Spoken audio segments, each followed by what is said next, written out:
good evening and welcome to episode 24 of Humanity versus Insanity, the Crane Report.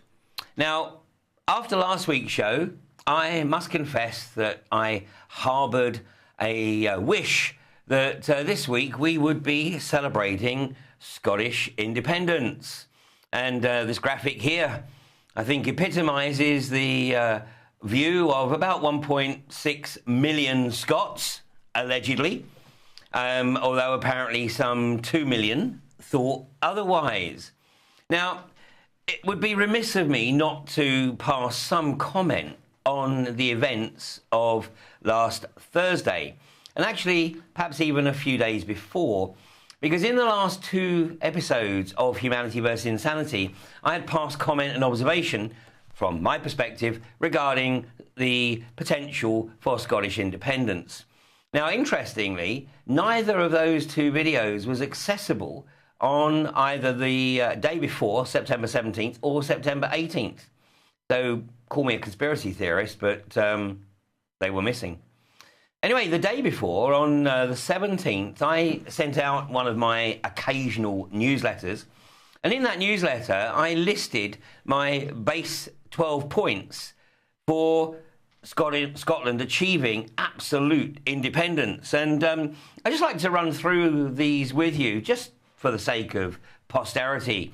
Of course, those people who subscribe to my newsletter, which you can do so by putting your email address on the right-hand column of my website, which is ianrcrane.com.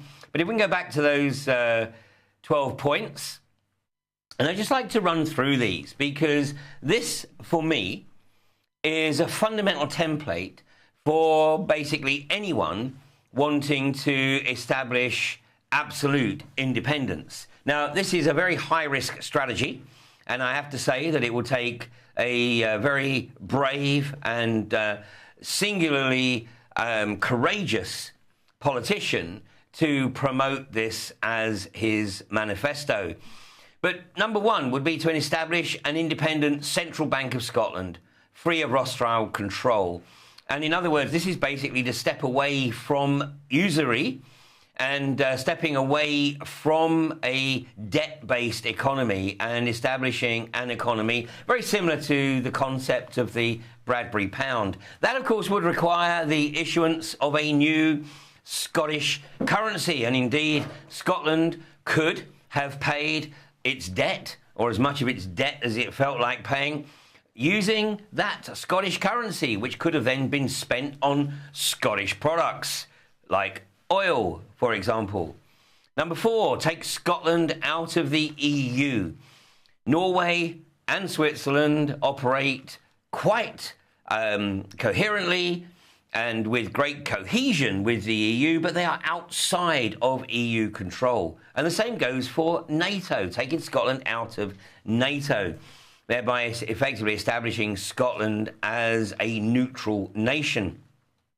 Obviously, this would require strict currency controls for the first 3 years to avoid the Rothschilds, snakes, and banksters from destroying the Scottish economy before it even got off the ground. Demand the appropriate transfer of UK gold reserves to Scotland, but of course making sure that they are not put in the hands of Gordon Brown. He, of course, was instructed to sell a massive chunk of the UK's gold reserves when the price was rock bottom, just before the price was hiked to, was it $1,900 US dollars just a few years ago. This would have given an opportunity for Scotland to take back control of its NHS and establish a health service that the rest of the UK would envy. But unfortunately, that's unlikely to happen now. The new residency in Scotland linked directly to investment and contribution to the Scottish economy. Many countries, of course, apply this to date, which would have meant that, of course, all of the people coming to the UK for the opportunity to take the advantage of the benefit structure would not have had any motivation to cross the border into Scotland. Establishing a state employment agency to provide work and training for all able-bodied residents and ensuring that there is the appropriate support for those who, for whatever reason, are unable to work. And finally, members of secret societies to be barred from public office. Now, sadly, of course, it's extremely unlikely that any of that is going to occur. Now, in the days running up to the election, to the ballot rather, it was becoming increasingly apparent that there was a groundswell moving towards the idea of a yes vote. And this, I think, rocked the establishment.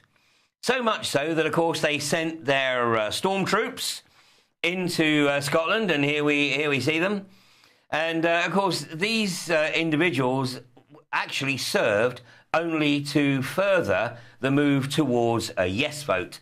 So, the purpose of putting these into Scotland, these individuals, these entities into Scotland a few days before the ballot was purely a charade. And it was going to have completely the opposite effect. The establishment knew that. That was coupled, of course, with the publication of the vow. I'm not going to bother to read this out, the vow, because it's basically not worth the Daily Record that it was printed on. So anybody who hasn't seen it, there it is on the screen. If you're watching this on YouTube, you can pause it and read for yourself the lies, the deceit, the obfuscation being presented by Cameron Miliband and Nick Clegg. And I'm sure that less than a week now after the ballot, they haven't got the first clue of what is contained in that document. So then come the fateful day, 18th of September 2014. Well, it's a day that certainly will be indelibly printed on my mind. First of all, it was the date in which I celebrated surviving 58 years on this mortal coil. And I'm pleased to announce that I intend to be a massive pain in the arse to the establishment for at least another 58 years. So it's a change, or I'd love to go play golf, actually, So actually, I hope I'm not a pain in the arse for 58 years. I hope and I trust that we can bring about the change that we all know we need to see in that time, so that in my final years on this mortal coil, I can go back and play some golf. But let's have a look at what happened on that day in Scotland, because this day is surely going to be indelibly printed on the brains of many, many Scots. And I think as time goes on, it is going to be regarded as a massive missed opportunity. So let's have a look at the official statistics for last Thursday. So the turnout was remarkably high, 80, nearly 85%. That's actually massive in terms of voter turnout. Many of the elections, it's barely even 30%, let alone 50%. So nearly 85%. Just 660,000 people apparently electing not to vote. 3.6 million people voting. So the final result, allegedly, was 45% in favour of establishing Scotland as an independent nation and 55% against. Let's have a look at how that broke down, because if we look at these stats, then effectively, with the exception of just 3 areas in Scotland, and 2 of them effectively being Glasgow and the immediate surrounds, everywhere else, the majority was in favour of remaining with the Union, which would suggest that Scotland is really an extremely conservative country. Now, perhaps it's just me. Perhaps I just attract the firebrands around me. Perhaps I liaise with people who have significant capability and capacity for independent thought, that they perceive this as a tremendous opportunity. And I haven't yet come across one single person who I know who voted against independence. But like I say, that could simply be, unrepresentative of the rest of the country. Obviously, the Shetlands and the Orkneys, they well, I say obviously, but they voted to remain in the Union. I mean, obviously, those two communities have done very, very well out of the oil bonanza, and perhaps perceived that they might not do quite so well in the event of Scottish independence. So, before I go on, let me just make the observation that, perhaps tonight I can take the opportunity to take some questions from the shout box, the UK column shout box. This apparently is only available to members of UK column. But feel free, if you have a question, post it up and I'll try and address them. Alternatively, for those people who are not members of the UK column, then you could tweet, and the Twitter address is at @IAN, RCRANE. So that's Ian R. Crane with all the initials capitalised, at Ian R. Crane. So send me a tweet and perhaps I'll try and address your questions. So let's just have a look at another stat here from Scotland.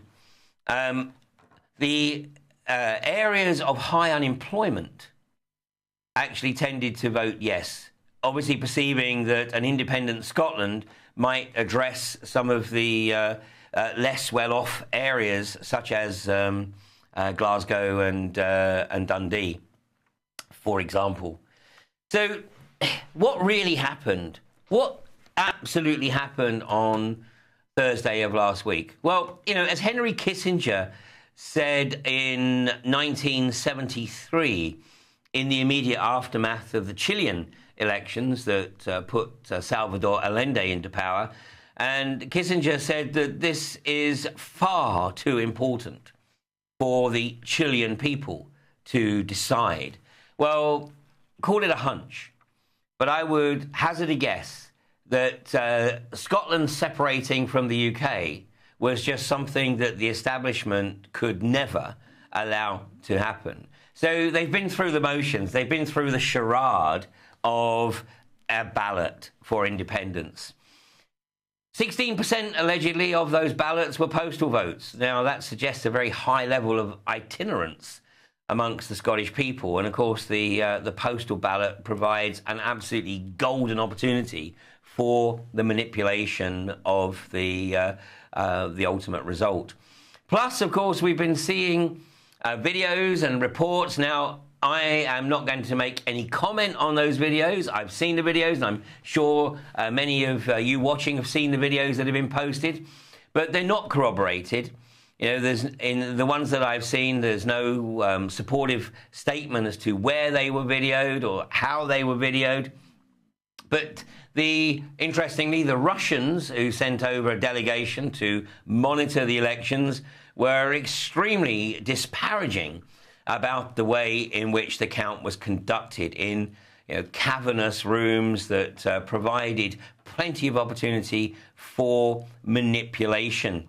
So whether it was, whether it wasn't, the reality is that it is wide open. The whole issue is wide open, and I'm sure will be discussed and debated for many generations, quite probably, to come. So let's just have a look at the shout box. Somebody says, was he already Henry Kissinger then, or was he still Heinrich Kissinger? Well, either way, he has been a master manipulator of the geopolitical arena for much of the last 50-plus years. It was Kissinger who effectively manipulated the US into the war with Vietnam. He was the manipulator of the Gulf of Tonkin event in, was that 1968, I believe. So, yeah, that's a good nearly 50 years that Kissinger has been at the heart of the geopolitical manipulation. Now, let's just see if we've got any tweets coming in. I think Mike is trying to check on my Twitter account there and see if anything's coming through. Nothing as yet. Nothing as yet. Well, there you go. All to play for. So, Scotland. Where do you go from here? Well, I have a very nasty feeling that all those promises that Cameron made, along with Miliband and Clegg, are about to be thrown right out of the window. I don't somehow perceive that Scotland is going to get any real benefit from remaining in the Union directly. Clearly, those who are the puppets of the Westminster establishment will do very well, and I'm sure they will be very, very well rewarded for managing the manipulation of the ballot. But what from here? Because we're already seeing cities in the north of England, like Manchester, seeking for greater independence from Westminster. So are we perhaps looking at the beginning of the balkanisation of the UK? Well, I certainly hope that that isn't the case. But what we have to do is we have to recognise that what happened here was another establishment manipulation. And ultimately, it is going to be down to the people, not just of Scotland, but the people of Scotland, England, Wales and Northern Ireland, to start recognising and acknowledging the fact that the political elite are simply the puppets of those who believe themselves to be the rightful rulers of a planetary fiefdom. And consequently, what they absolutely require is non-participation. Apathy. Apathy is quite possibly the greatest threat that humanity has ever faced. And the politicians absolutely rely on people being in a state of absolute stasis. Absolutely just ignoring the reality and running as fast as they can on that treadmill so that they are earning enough to get the latest toys and keep up with the latest soaps. And of course, be bullshitted with the latest media manipulation. So whilst Scotland was focused on its referendum, of course, the warmongers were manipulating the world into World War III. And of course, who's at the forefront of that? None other than Tony socio-psychopath Miranda Charles Linton Blair.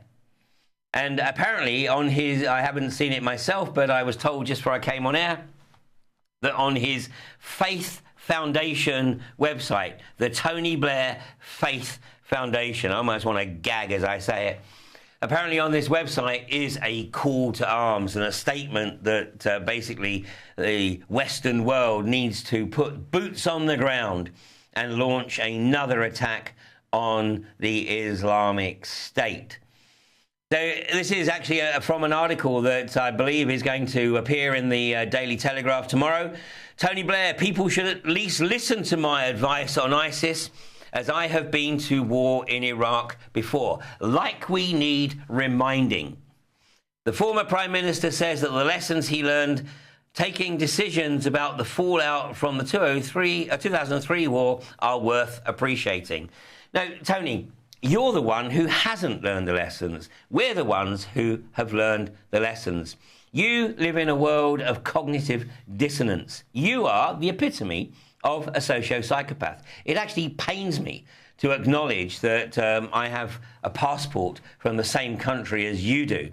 Fortunately, you are unable to walk the streets of the UK because you know that if you do, you will be vilified. Although you will, of course, make a good collection of shoes, which are all being saved up, ready for your state funeral, or whatever funeral can be mustered for you. The article goes on, Tony Blair has said that politicians should heed his advice that British boots on the ground in Iraq should not be ruled out because he had the experience of taking Britain to war in that country. The former Prime Minister said people should appreciate that he has learned lessons through going to war in Iraq and listen to his thoughts on tackling Islamic State, because they are precisely the same terrorist forces he battled during the conflict. His comments came as Lieutenant General Sir Graham Lamb, a former director of British Special Forces, said, "It's now time to rule in the idea of involving British ground forces in the conflict, like we have any left." The former Labour Prime Minister has said airstrikes would not be enough to defeat the jihadists who have taken control of large swathes of Iraq and Syria. Sending in combat troops to fight Islamic State militants on the ground should not be ruled out. Mr. Blair, whose premiership was defined by the Iraq War, has said that although there may be no appetite for a ground fight, it may become necessary. And there speaks the epitome of the socio-psychopathic politician. Let's not forget that it was Tony Blair who, in an interview with Andrew Marr, when asked how he actually managed to sleep at night, knowing that some 500,000 Iraqi civilians, mainly women and children, had lost their lives as a result of a war based on weapons of mass destruction, which we now are well aware didn't exist. And Tony Blair's considered response was, "Andrew, I think you'll find it was only 100,000. So in the mind of a socio-psychopath, 100,000 civilian deaths, mainly women and children, is acceptable collateral. Well, not in my name, Tony, and not in the names of the vast majority of the British public. And you know that very well, as does David Cameron, who has also stated that he is determined to confront ISIS. Well, consider the possibility that ISIS is actually the acronym for the intelligence services of the Israeli state. I consider that there's a very good possibility that ISIS is bought and paid for by those who stand to gain by furthering this conflict. We're seeing this being pushed in Australia. We're seeing the threats of jihadists on the street of Australia, the threats of beheadings on the streets of Australia. And this is Tony Abbott's push to get Australia into World War III. Of course, we're not seeing that in the British media just yet, but it's probably just around the corner. So, of course, the prime suspect for initiating the current state is Jihadi John, which the Murdoch media is taking great delight on ramping up. And, we've seen, I think, is it 3 videos, inconclusive videos that actually look more like green screen productions than anything of reality. And, we're seeing a situation now where the mythology is being created, and in reality, even those who are pumping out this mythology know that the vast majority of the public aren't going to buy it. Yet they're just going to keep pumping it, and they're going to use this as their excuse to launch us into World War III. So there's an increasing call to seek out Jihadi John and track him down. Well, let me give the intelligence services a bit of a clue here, because I think I've tracked him down. I think he's over here in West London, and he's a regular commuter to Pinewood Studios, where these green screen videos are probably being produced in an attempt to lure the gullible masses into World War III. Look, the reality is, the sad reality is, that the global political elite know that an increasing number of people are starting to realize that they are being hoodwinked. And they know that this increasing number of people are eventually going to reach a critical mass and will find a way to bring them down. Whether that be through the political process, or in some other way remains to be played out. But I am not speaking to anyone who is buying into this. And I know people are having random conversations in the streets when they're commuting to work, on the train or on the buses. And even though they're coming into contact with people who they wouldn't normally have conversations, perhaps, you know, the famous British commute, but they're starting to strike up conversations and talk about the lies, the deceit, and the deception, and the lack of fundamental humanity amongst those who perceive themselves to be the puppets of the ruling elite. So what are we going to do about it? What are we going to do? Well, you know, this is episode 24. We've already, unfortunately, had all the previous episodes of Humanity vs. Insanity and Fracking Nightmare, of course, removed from YouTube, thanks to the censorship of AppVod. But all of those episodes are now back up. They are back up on my YouTube channel. That's Ian R. Crane. And the playlist, those previous shows, will be linked on the UK Column website very shortly. Now, what I hope is that these programs and those programs of many others who are sharing similar insights are not simply a record to show that there were a few people who could see what was coming. Because, you know, there still is the risk that 50, 100 years down the road, then those who think they're the rightful rulers will get their World War III. And humanity may be on the brink of extinction, because that's what they've told us they want to achieve. But can we stop it? Of course we can. But it requires participation. And last week, we had Danny Bamping on the show. And Danny has launched a new political initiative, that of No TAR, none of the above.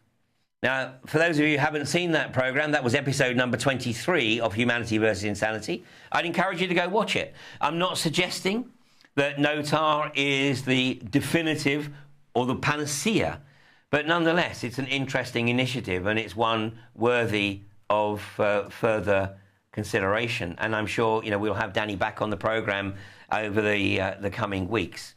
But this is what it's going to require. It's going to require everyone to get involved in some way, shape or form. Now, whether that's working on the social media, because obviously the social media is a tremendous tool, but the opposition can also use it as a tool. So the social media is just one aspect of this. What it's going to need is people to literally get out there and share, sow the seeds, encourage people to research this for themselves. Don't preach, just sow the seed, because that seed will have maximum impact when it germinates and the people come to their own realization of what is occurring. So right now, as I've said, apathy can absolutely kill. And this may well be the greatest challenge that humanity has ever faced.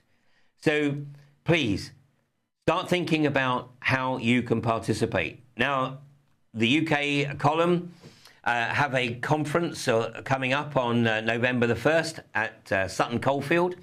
And I would encourage you to check out the UK Column website. There's a second day to this event, which is featuring Dr. Graham Downing, who spoke at AB5. And the focus of the second day will be looking at the way in which we might be able to challenge the establishment, the ruling elite, when they unleash something upon us which can't be tackled by existing antibiotics. So this is 2 days. It's Saturday the 1st November and Sunday the 2nd November. It's 2 days. I would absolutely encourage you to check this event out. And if you can get along there, you will be amongst friends. You will be amongst like-minded people. And maybe, just maybe, you can stimulate further discussion and further ideas as to how we can break the existing paradigm. Now, part of breaking that existing paradigm is what is occurring on the anti-fracking front. And I'm going to be talking much more about that tonight on Fracking Nightmare, which will go out live at 9 o'clock, or of course it'll be up on YouTube sometime early tomorrow. Well, we've got a shorter program tonight, but thank you very much for joining me this evening. I am just going to revisit the chat shout box here. Someone's made the observation that I need a text jockey. I think someone's getting me confused with another show there. Somebody's asked, if Jihadi John is a jihadi, why does he dress up as a ninja? I think the answer to that is because that's all the costume department had at Pinewood Studios. Jihadi John is being interviewed on Sky TV tonight. Yeah, quite possibly. Sky TV obviously have tracked him down to his West London trailer. Yeah, I absolutely concur. Somebody here has said, Ian, please stop sitting on the fence. Do you like Blair or not? Oh, tough one. Not sure. Socio-psychopath. Tough call. Of course, Tony Blair was recently awarded a prize for Philanthropist of the Year by GQ magazine, which got a lot of attention. And let me tell you that I have the inside track on that. And GQ magazine actually awarded Tony Blair the Philanthropist of the Year award because they knew that that would achieve maximum publicity for GQ magazine. Had they awarded it to a real philanthropist, then it wouldn't have got a fraction of the publicity. So this is the perverse way in which the media works in this country. Yeah, Bush was already wearing his bomber jackets. Well, there we go. Any tweets, Mike, tonight? No. Oh, none of my viewers on Twitter. Well, that's a good sign, perhaps. Anyway, so there we have it. That's an early finish to Humanity versus Insanity tonight. And unfortunately, it's probably the end of the discussion on Scottish independence for at least a few weeks. But I know that there's at least 1.6 million people north of the border that perhaps have other ideas. So let's see how things unfold. Thanks for joining me tonight on episode 24. And join me in about an hour's time for Fracking Nightmare episode 37. Thanks very much and good night.